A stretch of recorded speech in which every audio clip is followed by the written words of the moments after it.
Welcome to the CEC Report. I'm Robert Barwick. I'm joined by CEC leader Craig Isherwood. Welcome, Craig. Yeah, thanks, Robbie. This is a special episode of the CEC Report, which we're calling The CEC Exposed, the Secretive British Cult of Neo-Liberalism.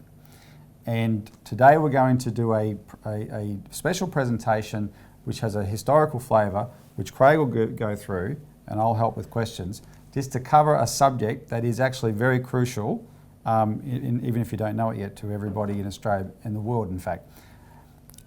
Let me situate it by saying this. The whole world, you may have noticed, is in a period of great revolutionary change, including Australia. And it's a period of great dissatisfaction with the existing political structures and the existing political parties. And if you take the Australian predicates, we have the shutdown of Australia's 70-year-old car manufacturing industry, just gone, like that. We've got soaring household debt. We've got a record housing bubble set to burst. We've got an acute energy crisis. We've got more people are now at least starting to question the policies, the broad economic policies that have prevailed over the last 40 years, but are now clearly failing. As a result of this, the political structures are crumbling. We've got the announcement of a royal commission into the banks, and that's just a symptom of the people's dissatisfaction with the system. But what they are dissatisfied with is what we call neoliberalism or neoliberal economics, aka free trade economics. You've seen this in the recent Queensland election. In calling for a Royal Commission, Malcolm Turnbull gave the game away, Craig, where he said that this Royal Commission will not be, quote, the Inquisition into capitalism. And that shows you these people, they know they're losing their control when they say that. That's the rub of the system. Now, because many viewers will not be familiar with this subject properly of neoliberal economic policy and where it came from, we've made it the subject of today's show. So there's two things we're going to cover. What is neoliberal economics, and where did this neoliberal beast come from, and who brought it here to Australia? So with that said, Craig, let's start. What is neoliberal economics? Well, Robbie, neoliberal economics is really a new name for an old liberal economics. And this old liberal economics started in the 18th century, and it was started by, or developed around a guy by the name of William Petty Fitzmaurice, the second Earl of Shelburne. Now, he was one of the most wealthy and well-known, most powerful men in Britain at the time. He was actually the uncrowned king of a company called the British East India Company for decades. And he was part of what was called the Great Liberal Party. And he was also a very important guy because he was responsible for the founding of Australia at that particular time. But go back to look at the history of the British East India Company. This was the company that was responsible for the opium trading with India and China and the slave trade. It was the company that expanded the empire. That's correct. Look, this is the policy. These policies are what has brought neoliberalism into Australia. This is the foundation, Robbie. So it's why for the viewer, we sometimes say imperial economics. We mean neoliberal economics because that's what it was. That's exactly what it was. Now, look, he was supported a guy by the name, but you can have a look at some of the economics of these people and who Shelburne supported as his economists, for example. Yeah. He supported one guy by the name of Parson Thomas Malthus. Now, Malthus was not just some common reverend, some common parson, but he was the chief official economist of the British East India Company, the slave trading company. This British East India Company was the largest monopoly the world had ever seen in the 18th and 19th century, right? He was, in fact, the very first professor of political economy in Britain, and Malthus' students over the next several decades become the British East India Company's administrators, and they systematically applied his policies of genocide. Well, why do I say policies of genocide? Well, Robbie, I'd like you to read the quote from Malthus to give the people a sense of the flavour of the policies of the British East India Company. So this is from Parson Thomas Malthus's 1798, an essay on the principle of population. Quote, "All the children born beyond what would be required to keep up the population to this level must necessarily perish, unless room be made for them by the deaths of grown persons. Therefore, we should facilitate, instead of foolishly and vainly endeavouring to impede, the operations of nature in producing this mortality. And if we dread the too frequent visitation of the horrid form of famine, we should sedulously encourage the other forms of destruction, which we compel nature to use. But above all, we should reprobate specific remedies for ravaging diseases, and those benevolent but much mistaken men who have thought they were doing a service to mankind by projecting schemes for the total extirpation of particular disorders. So this is a reverend, this is a pastor that's supposed to be teaching so-called Christian values. This is the core of the philosophy of the British East India Company. This justifies opium trading that destroys the souls of men and justifies slave trading. This is the core of liberal economics. And it's the economics of austerity today that we've seen Exactly, practiced across and that's Europe. what you see. But see, Shelburne didn't just stop there. He had another acolyte by the name of Adam Smith, who a lot of people know about Adam Smith. Now, he wrote the textbook The Wealth of Nations, which has been used by the British East India Company as an imperial welfare economics doctrine of free trade right around the world, and still is today, right? He also wrote another book called The Theory of Moral Sentiments, which actually denied the existence of the idea of human creativity. He reduced mankind down to nothing more than a beast. Yeah. Now, I'm not going to go through a lot of this material. We do have it in our publications, which people can write in and get copies of.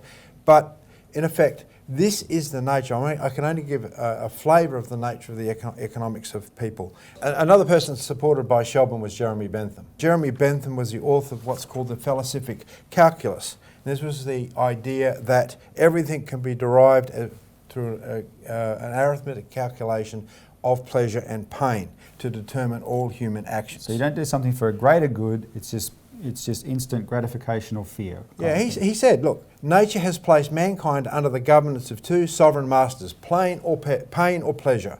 It is for them alone to point out what we ought to do as well as to determine what we shall do. Yeah. So we're basically nothing more than a beast. And let me ask you about the last guy, David Ricardo, because it's particularly relevant for the Australian economy, the way we operate at the moment. Yeah, but just before I do, Robbie, Bentham also wrote an essay on the defence of pederasty.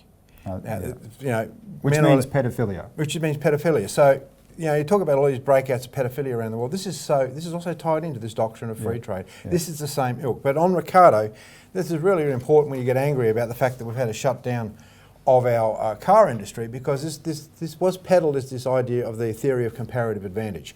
Ricardo was a student of Jeremy Bentham, right? So all these guys are in the same bed together, literally. Well, possibly literally. I don't really know, but the fact is that it's the idea of comparative advantage means that if you have an advantage in one area, you export that advantage and you import things cheaply. Now, haven't we heard that before? So when you shut down the car industry, it's because we don't have an advantage there. So all we should do is export our wheat, export our coal, and so forth.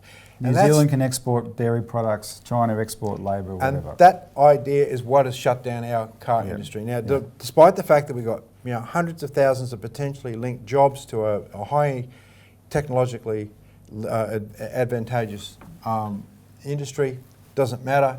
We're better off to just export wheat and coal. Yeah.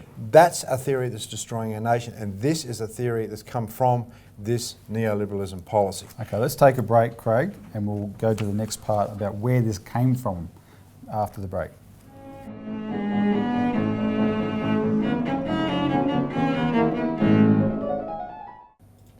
Welcome back to this special episode of the CEC Report, where we're discussing how the CEC exposed the secretive British cult of neoliberalism. So, Craig, the next question is, you've described the old liberalism, right, which they've revived in this neoliberalism. Where did this neoliberal beast come from, and who brought it here to Australia? Well, Robbie, we've been around for 30 years, but 20 years ago in 1996, the CEC went through a unique research project, and we uncovered a real heinous plot against our country, which we documented in the 1996 edition of the New Citizen, where we exposed an elite group of 500 people worldwide called the Mont Pelerin Society. Now, and I think they had 12 Australian members. They had 12 Australian members at that time. Now, this group, 40 years ago, brought this policy into Australia through a series of think tanks. Yeah. Now, what you're seeing today, in every respect, is the destruction of our country through these think tanks. So it's destruction through think tanks, and it even goes back to tracing the destruction of Gough Whitlam, Robbie. And I think the best publication to see this in is what we published in 1998, which is even more thorough, the Stop the British Crown's plots to crush Australia's unions, where we go through all this material in much more detail. And the reference to the British Crown there is because the British Crown specifically put up money to help start this. Yeah, Mont Pelerin exactly, Society. and I'll just mention that in a minute. But look, just after the war, the Mont Pelerin Society was founded on the slopes of Mont Pelerin in 1947. In Switzerland. In Switzerland, by the Austrian-born Friedrich von Hayek, who was a professor at the Fabian-founded London School of Economics, right? 38 individuals gathered there with him on Mont Pelerin to plan an assault against the nation state. And the reason that was because you had an incredible burst of nation state strength when they defeated Mussolini and Hitler. Yep. And he complained bitterly that the fascist economic policies of Mussolini and Hitler had been overthrown by this burst of nationalism, and it had to be replaced by going back to these policies of anti-nation state free trade policies. So what you saw, and this graphic you can see on the graphic on the screen there, that you had a whole bunch of these oligarchs meet with him. People like the Habsburg family, Max von Turner-Tuxis, Ludwig von Mises, Milton Friedman. These are all fascists, Robbie. They actually, the Turner-Tuxis family, old Venetian family, they actually funded through the Tula Society, funded Adolf Hitler to power. Someone once said, Craig, the way to tell Milton Friedman is a fascist is to quote him. Yeah, well, not just Milton Friedman, but look at von Hayek. Von Hayek said, he had an absolute hatred of the nation state. And he said, we shall not rebuild civilization on a large scale. It is not an accident that on the whole there was more beauty and decency to be found in the life of small peoples, and that among the large ones there was more happiness and content in proportionate as they had avoided the deadly blight of centralisation. And he supported the idea, ironically, of a world empire, an international authority which effectively limits the powers of the nation over the individual will be one of the best safeguards of peace. And he wants small, weak political structures that businesses can dominate, but then he also wants a global government. That's right. And he says these principles have to be governed by the principles of British liberal economists of the British East India Company. And he goes on and quotes the need for Adam Smith, David Ricardo, Jeremy Bentham, and others like John Stuart Mill. So this is the thrust of this Mont Pelerin Society that von Hayek set up, right? So after about 1947, shortly after its founding, they moved to London, of course, as you would expect. And then they were joined, interestingly enough, by a very important guy who was the City of London financier Harley Drayton. But he was also the personal financier of the private fortune of the Queen. Now, he comes into play in 1955, Robbie, where they needed to really strengthen their outreach program.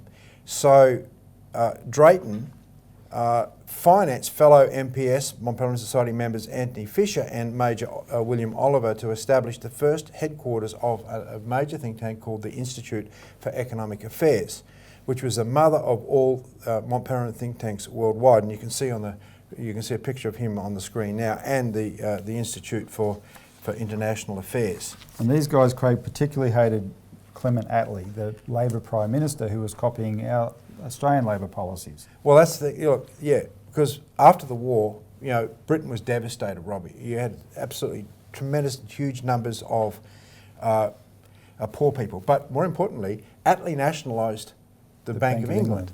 And what was really interesting is that, in the second reading of the Bank of England Nationalisation Bill on the 20th of October 1945, the Chancellor of the Exchequer, Hugh Dalton, cited Australia's successful government-owned Commonwealth Bank as a key precedent. That would have really got under their skin. So, but what did Attlee achieve? Well, he achieved through his program near full employment, a 20% increase in farm output from 1947 to 1952, and he nationalised 20% of the economy. He nationalised civil aviation, coal mining, railways, canals, communications, electricity and gas utilities, and the steel industry. He constructed 1 million new homes between 1945 and 51. He established a comprehensive welfare system and the National Health Service, all of which today, Robbie, Jeremy Corbyn is calling for again. Yes. So this is very, very important, that what you see today is a sort of reflection of going back to the Attlee era. Now, of course, Anthony Fisher hated this So he embarked on attacking quite viciously all of Attlee's programs and so forth. So in order to do that, you know, they began to establish more and more of these think tanks worldwide. Including in Australia, which we'll talk about after the break. That's right.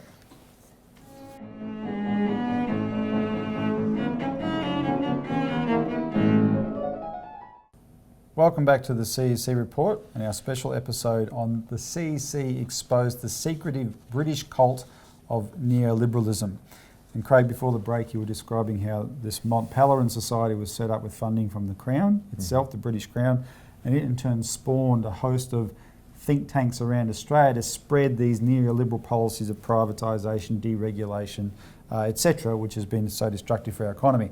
So tell us now how this ended up coming to Australia. Well, the key guy here was Anthony Fisher, Robbie, who established the IEA as the major mother of all think tanks. Institute of Economic Affairs. And we'll put up on the screen now another flow chart that we drew back in 1996. In 1957, Fisher handed the control of the IEA over to a guy by the name of Ralph Harris, who actually we are able to, through the New Citizen, get a copy of an interview with. This guy, who became Lord Harris of High Cross, bragged about, in a sense, his role in making the policies of Thatcherism, right, which is what Jeremy Corbyn and the people of Britain are reacting against today. And he basically said, and I'll read some of the quotes that he said. He basically said how important the Mont Pelerin Society was. He says the Mont Pelerin Society created the IEA, which came to become called the Thatcher's think tank. But we were running long before Thatcher. We weren't Thatcherites, but she was an IEAite. She picked up her thinking through some of her colleagues and her academic friends directly through the IEA's publications, which drew heavily on the Mont Pelerin Society's connections. And this is important, because think about British liberalism again. Yep. So the IEA comes along with Adam Smith and David Hume and David Ricardo, the great classical economists of the 18th century who invented political economy. We drew on all that stuff. We revived all those old principles and we clothed them with modern examples and analogies of the privatisation of the energy market, the transportation market and all the rest of it. This created Thatcherism as an idea. I mean, we went to Australia back in 1990. I was greeted everywhere as a missionary of this new Thatcher idea, free trade markets, laissez-faire and all that. I mean, Hayek, Friedman were perpetually being asked to go to Hong Kong, to go to Australia. They gave lectures there, to go to little groups, people set up a similar outfit to my IEA, that's the Institute of Economic Affairs in London, and so on and so forth. And he goes through and it says how much excitement there was in the 90s. And then our interlocutor, the person who did the interview, said, so we're moving back to the era before the nation state. And he enthusiastically replied, says, yes, that's absolutely right. So, you know, you had this spurning of all these think tanks worldwide. Now, in 1996, there was 166 free trade organisations. So from Pelerin connected think tanks. Yeah, from 1957 to 1996 was 166. Well, through Anthony Fisher's own think tank, the Atlas Foundation, there's now 483 free trade not-for-profit organisations. And we reported that fact recently in the Alert Service, Craig, just focusing on South America, because they're all over the place there and they're toppling government after government after government to bring back this Thatcherite agenda. Yeah, that's right. And one of the key guys, Robbie, I think, is one of the 12 members down here in Australia. It was a guy by the name of Michael Porter. Yeah. Now, he was one of the key guys who established what's called the Tasman Institute in the 1990s. Now, he was one of Fisher's first recruits down here, and he explained to a journalist how Mont Pelerin came into Australia and specifically attacked Whitlam's grand plans to economic develop Australia. At the time, Porter was part of Whitlam's Central Policy Review Committee, which was as a bureaucrat, not as a part of the Whitlam government. Not as part of Whitlam government. The Treasury. Yeah, he said of Whitlam and his ministers, and I quote, notably Rex Connor would bring in these huge plans for water projects, rail policy proposals, but he and the CPRC, quote, just trashed them and went with ours, i.e. Mont Pelerin type things. We evaluated all of them. We stripped them and we left them as empty bones. This crazy Connor plan of borrowing billions to buy back the farm, so what? We scrapped a lot. Whitlam put them in the cupboard and we just stripped them to bare bones. We oversaw every policy proposal. So, Robert, we talk a lot about the Whitlam proposals to buy back the farm. You know, you had Rex Connor, for example, who wanted to get better value for money in the export of our raw materials and, you know, value add to a lot of our export. These guys were deployed to sabotage that. Directly.